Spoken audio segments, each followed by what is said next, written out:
Po poplavah ljudje potrebujejo pomoč. Kako sanirati poplavljene objekte? Srednje šole na sodišču niso uspele. Mariborski nogometaši pred najpomembnejšo tekmo. Lepo pozdravljeni.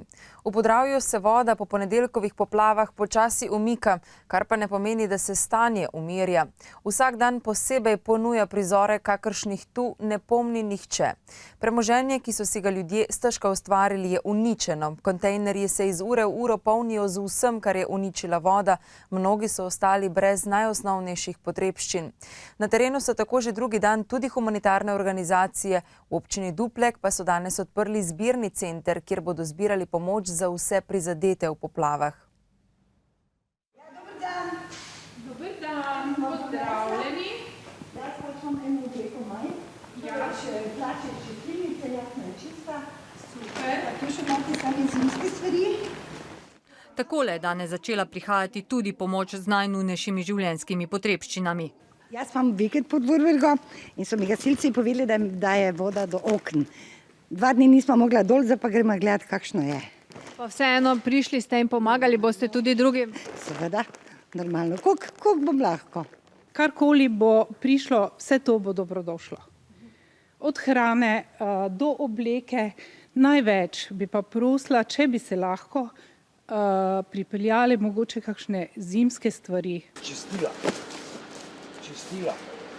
Nadškofijska Karitas je poleg paketov s hrano in oblačili pripeljala tudi grelna telesa. Kar je zelo pomembno, kajti vemo, da so prostori mokri in da so ljudje na hladnem danes. Pomembno se nam zdi, da pride pomoč v prave roke. In takšnih rok bo zagotovo veliko. Sašo Tominc je vse prihranke vložil v obnovo stare hiške. Želja, da bi si s partnerico tukaj uredil dom in življenje, pa je zdaj dobesedno splavala po vodi. Bili smo pri tem, da bomo zaključili zadeve počasi, zdaj smo se vrnili na začetek za to poplavo oziroma še korak nazaj smo šli dejansko, toliko škode v hiši nastalo. V tem trenutku nimamo tudi dosti osnovnih stvari, bomo rekel, kar se oblačil tiče, je pretežen del tega bil poplavljen. Trenutno je hiša tako uničena, da je bivanje v njej nemogoče. Če ima zavarovalnica ne bo priznala škode, bosta ostala na cesti, saj denarja za novo obnovo ni več. V Gorišnici, kjer je bilo včeraj najhuje, so poplave mnoge dobesedno odrezale od sveta. Od ponedeljka je bil na otočku sredi deroče Drave ujet Branko Podgoršek. 2 dni mu je hrano z motornim zmajem dostavljal kar poveljnik Zveze gasilskih društev Gorišnica. Danes pa so se s pomočjo gradbene mehanizacije do njega prebili še gasilci iz Gorišnice. Po 3 dneh se je tako le srečal z najbližjimi. Peklensko. To se z besedami se ne da povedati, če ne doživiš tega, to je, mislim, katastrofa, no, to, nimam besed sploh, ne, to je strašno, no. Enostavno se ni dalo rešiti več, voda je iz minuto v minuto naraščala. Nekam, to je voda, tam jaz sem pozval, jaz sem šel na cesto in to je samo šlo proti farmam gor in sam sem čakal, kaj se je zgodilo. Pol pa noč, pol pa je bilo tu v tem gozdu notri, ne, tu je razbijalo, drevje kapalo, lamalo, drevesa na polovico trlo in to je ružilo, videl nisem nič ne temelj, da.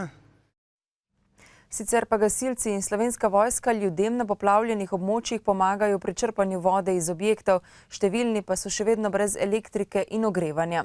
Cenilci so tudi že začeli ocenjevati škodo. Ta v Podravju po doslej znanih podatkih znaša več 10 milijonov evrov. Krajani, predvsem starejši, ki si sami ne morejo pomagati, so zaradi izrednih razmer toliko težje dočakali danes ponujeno pomoč. Nimaš več kaj osnoče na čakanju, ne bi imelo razpisah in rihtalo pa fertik, ne bi mogla več prestati tega, kako se to godi. Veliko jih bo še ostalo brez elektrike in ogrevanja. Sanacija škode pa bo ob denarju zahtevala tudi čas. To je treba pregreti, to je treba posušiti, ker drugače bo to vse propadlo. Prve odškodnine ne bi bile izplačane že prihodnji teden, sam popis škod pa bo trajal vsaj 2 tedna. Zdaj ta zadeva gre zelo počasi, ker so poškodovane stvari, oprema, pohištvo, oblačila, poleg seveda zgrad. V zavarovalnicah zato vsem, ki so že uspeli izčrpati vodo iz objektov, svetujejo, da opravijo popis poškodovanih predmetov in slednje zložijo na kupe, saj bodo tako hitreje prišli do ocene škode in posledično denarja. Zavarovalnica ima dovolj denarja, da bo lahko tudi vse te škode hitro in tudi kvalitetno tudi poplačala. Bistveno nižji kot za sanacijo pa bi bil ob pravočasno izvedenih ukrepih strošek za preprečitev škode, pravi eden od snovalcev obrambnega nasipa, ki bi stal le okoli 10 milijonov evrov. Tu bi lahko zaposlili nekaj 100 delavcev, mislim pa, da bi to vse lahko zgradili v 12 mesecih. Če so za katere ukrepe na voljo evropska sredstva, so verjetno za obrambo pred poplavami. Zato bi morali k realizaciji dolgo načrtovanega protipoplavnega nasipa pristopiti čim prej, da se katastrofa, kot smo ji priča danes, ne bi ponovila. Najhuje prizadete podravske občine je danes obiskal predsednik vlade Janez Janša in si ogledal posledice. Zato si je vzel natanko 2 uri časa. Srečal pa se je tudi z gasilci in jih še posebej pohvalil. Maribor, Malečnik, Duplek. Povsod, kjer se je ustavil predsednik vlade Janez Janša, ljudje odpravljajo posledice in jih bodo še lep čas. Vse je šlo tako hitro, da niti ne moreš dojeti, da je sploh to možno. Razen zdaj, ko vidiš, da kakva je približna škoda, oziroma da je to, kaj je bilo tu spodaj, je tako se uničilo. Dokler ne doživiš, si tega ne moreš zamisliti. Mi bomo pomagali še tam, kjer je potrebno še kakšno vodo odstraniti in najnujnejše stvari. Posledice pa se bojo videle, še pravzaprav, ko bo malo se začelo sušiti. Prva prioriteta, da se njim pomaga. Tudi sicer je v celoti vzeta škoda velika. Vlada naj bi jutri sprejela prve ukrepe pomoči in začela iskati sredstva za prizadeta območja. Situacija v državnem proračunu ni rožnata, vendar bomo postrgali po vseh možnih rezervah, tako da bo ta pomoč prišla čim prej. Koliko bo denarja in kdaj ga bodo občine prejele, še ni jasno, saj še zmeraj ni znano, koliko objektov in premoženja je bilo poškodovanega. In zdaj o težavah mariborskih srednjih šol. Ljubljansko upravno sodišče je zavrnilo tožbo, ki sta jo zoper Ministrstvo za izobraževanje, znanost, kulturo in šport vložili srednja elektroračunalniška in lesarska šola. Obe nasprotujeta predvideni združitvi srednjo strojno šolo v šolski center. Serš je sicer na upravno sodišče vložil pritožbo, tožbo pa nameravajo vložiti še na ustavno sodišče. A kot kaže, je združitev v šolski center s 1. januarjem prihodnje leto neizogibna. Vlada je pri svoji odločitvi o združitvi srednje strojne elektroračunalniške in lesarske šole delovala zakonito. V odgovoru pojasnjuje upravno sodišče. Ker mislimo, da imamo prav, da se v tej zadevi niso ustrezno odločili, smo že na upravno sodišče poslali pritožbo. Na Seršu in lesarski šoli pa vztrajajo. Združitev bo poslabšala promocijo deficitarnih poklicev in močno zamajala avtonomijo šole. Ostali bodo brez ravnateljev, v svetu bodo imeli manjšino. Prekinja se neka dolgoletna tradicija kvalitetne lesarske šole. Ko pa razmišljamo okoli beneficij združevanja, pa jih ne vidimo. Da potrebe po naglici ni, je ministrstvo pred časom brez učinka opozoril tudi mariborski mestni svet. Šole bodo čez slaba 2 meseca združene, pa odgovarjajo z ministrstva. Sklep vlade morajo ravnatelji upoštevati, zato se že pripravljajo na združitev. Peljemo nekako dvotirno pot. Po eni strani se pripravljamo na združevanje, po drugi strani pa preko sodišča vedno poskušamo doseči svojo pravico. Odpuščanja zaposlenih za zdaj ne bo, pravita sogovornika. S 1. januarjem pa bo usoda šol v rokah novega direktorja šolskega centra Draga Kamenika. V Mariboru so neznanci prejšnjo noč uničili že 8. stacionarni radar. Od 30 postavljenih jih sedaj deluje le še 22. Od začetka delovanja 16. oktobra so radarji zaznali več kot 30 000 prehitrih voznikov, njihovo število pa postopno upada. Sicer pa mestno redarstvo še nobenemu od kršiteljev ni poslalo položnice za prekršek, čeprav je bil dogovor, da bodo kršitve spregledali samo v prvih dneh delovanja. Razlog naj bi bili zapleti v zvezi s projektom, ki ga je mestna občina Maribor v obliki javno-zasebnega partnerstva sklenila z družbo Iskra Sistemi. Prihodnji ponedeljek pa bodo na zahtevo opozicije o radarjih razpravljali mestni svetniki, že v petek pa naj bi pogodbo 30 milijonov evrov vrednega projekta razkrili tudi novinarjem. Danes se je iztekel rok, do katerega je nova KBM pričakovala zavezujoče ponudbe za odkup njihovega 50-odstotnega deleža v zavarovalnici Maribor. Zavezujočo ponudbo je oddala le Pozavarovalnica Sava, ki ima v lasti že 49% zavarovalnice Maribor. KD Group in neuradno tudi avstrijska zavarovalnica Grave pa sta oddali nezavezujoči ponudbi. Družba KD Group je zaprosila za podaljšanje roka za oddajo zavezujoče ponudbe, saj v skrbnem pregledu niso dobili dovolj podatkov, da bi jo lahko pripravili. V kratkem pregledu pa o pomembnejšem dogajanju drugod po Sloveniji. Državni zbor bo glede razlike v številu podpisov pod pobudo za referendum o slabi banki, ki jo je vložil sindikat kemične, nekovinske in gumarske industrije, vložil kazensko ovadbo zoper neznanega storilca. V državnem zboru sicer verjamejo, da pri njih ni prišlo do napake. Dokazati, koliko podpisov so poslali oziroma prejeli, pa ne more ne državni zbor, ne ministrstvo za notranje zadeve.